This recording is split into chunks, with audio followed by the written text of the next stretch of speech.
সর্বধর্ম সমন্বয়ের জায়গা। ধর্ম যার যার, উৎসব সবার, এটাই বিশ্বাসী বাংলা। এবং সেই জন্যে যেভাবে গঙ্গাসাগরের প্রিপারেশন নেন মুখ্যমন্ত্রী, সেইভাবে বিশ্ব ইজতেমার প্রিপারেশনও নিচ্ছেন, যেটা 32 বছর বাদে আবার বাংলায় হচ্ছে।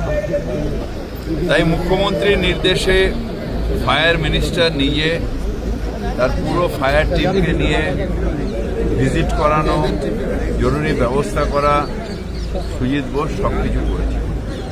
এর সাথে সাথে যেগুলো লাইন ডিপার্টমেন্ট, অর্থাৎ পিএইচই থেকে আরম্ভ করে, পিডাব্লিউডি থেকে আরম্ভ করে, আইটি থেকে আরম্ভ করে সবাই তাদের নিজেদের principal secretary, additional chief secretary থেকে আরম্ভ করে এবং মাইনরিটির সেক্রেটারি সবাই মিলে ছাপিয়ে পড়েছে যাতে স্যাবোটেজ কেউ যাতে না করতে পারে, বাংলায় যে কোনো অনুষ্ঠানে স্যাবোটেজ যাতে না করে। এবং সেইটাই দেখার দায়িত্ব সবার আছে। আমরা সেই মুখ্যমন্ত্রীর নির্দেশে এসেছি অন গ্রাউন্ড। এর আগে আমি দুবার এসেছি,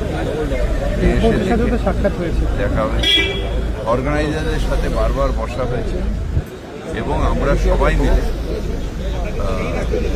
জেলা পরিষদ, এমএলএ নিজে প্রচণ্ড উৎসাহ নিয়েছেন, আমাদের secretary, minority finance corporation chairman সবাই অত্যন্ত তৎপরতার সাথে মুখ্যমন্ত্রী যেটা মূল থিম, ধর্ম যার যার, উৎসব সবার, এবং ইজতেমা যাতে ইনসিডেন্ট ফ্রি হয় সেটা দেখার দায়িত্ব সবার উপরে মুখ্যমন্ত্রী দিয়েছে।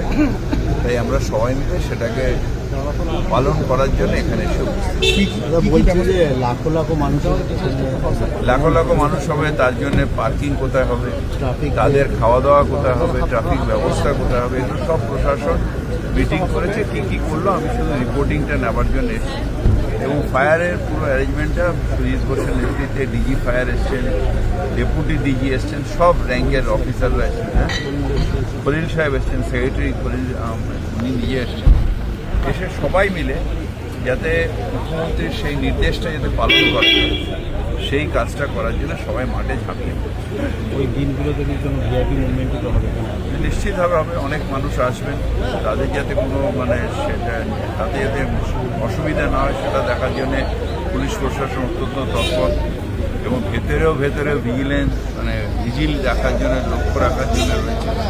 যথেষ্ট পরিমাণ সিসিটিভি লাগা হচ্ছে, যে ট্রাফিক মুভমেন্টের জন্য সিসিটিভি আর মানুষের মুভমেন্টের জন্য সিসিটিভি যাতে মনিটরিং করা যায়, যাতে ভলেন্টিয়ারদের বলা যায়, তাদের অর্গানাইজারদের বলা যায় এই জায়গাটা ভিড় বেশি হচ্ছে ওই জায়গাটা।